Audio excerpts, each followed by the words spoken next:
talk about what it means and where the relationship between value and the required rate of return come in. And later on, we'll add in the growth. But basically, let's look at this. And what I have over here is I have three examples. One where the weighted average cost of capital is 10%. The return on investment is equal to 10%. And think about WACC as the required rate of return. And we're going to invest $100. And if we do that, then what we're going to realize is $10 a year, and I have it all the way out forever for an infinite, and which means the present value of that $10,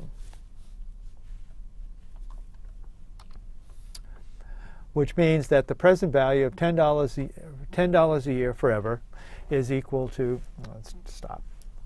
Yes. All right. So we have WACC, which is 10%. Think of that as our required rate of return. Return on investment is 10%. We're going to invest $100. And basically, we're going to get $10 a year going out to infinity, so $10 a year forever. It's assumption. But if it were just 20 or 25 years, it's sort of actually enough because we present value. So the value of 100 times the return on investment, which is 10%, which is $10 a year forever, divided by the required rate of return of 10%, gives us a present value of the free cash flows equal to 100.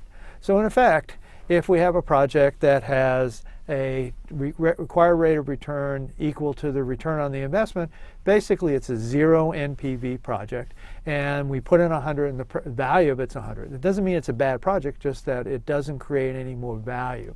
Now, the converse to that is if the required rate of return is 10% and the return on investment is only 8%, in other words, managers are not doing a good job, and you invest 100, the present value of all those cash flows in the future is just going to be 80.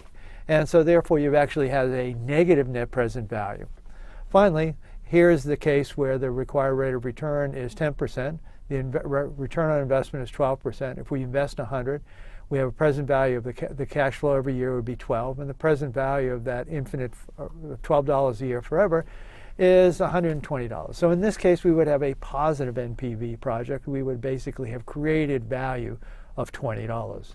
So one of the things that's important for firms is they want to create value for shareholders and just create value in general is that So the conclusion is that for firms to create value, they have to earn more than the required rate of return.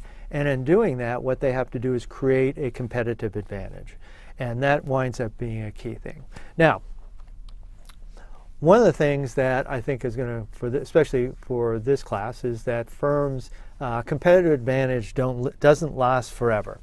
And so let's sort of look at this. And what I've done here is I've concocted a couple of examples. This is one where the competitive advantage that you earn the required rate of return, 10% is the required rate of return, you earn 10% on the investment, and again, just as we had before, the present value of $10 forever is $100.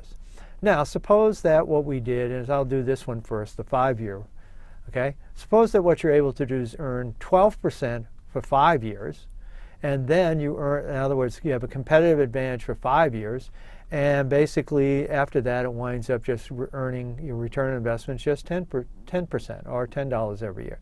The present value of your free cash flows would be $104.97.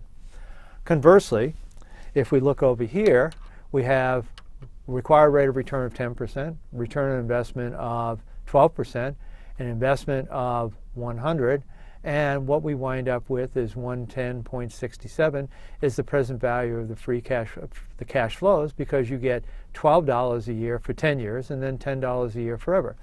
So there's two important parts here, and also if we look at this chart over here, what we see with the chart over here, that the longer the competitive advantage lasts, the higher the value of the firm. So this goes from one competitive advantage for 1 year, 3 year, 5 years, 7 years, go all the way out to 35 years. And it gets pretty close to 120, which is what it would be as if you had the competitive advantage, earning, in other words, earning 12% forever. Okay, so what should we take away from this? Just these quick examples that from a firm's point of view, there's two things they need to do. One is establish a competitive advantage that creates value. But the second part of it, since competitive advantage doesn't always last forever, the important part is that they have to work at extending how long that competitive advantage is going to last. Because by doing that, what they're going to do is create value for shareholders by doing that. Okay,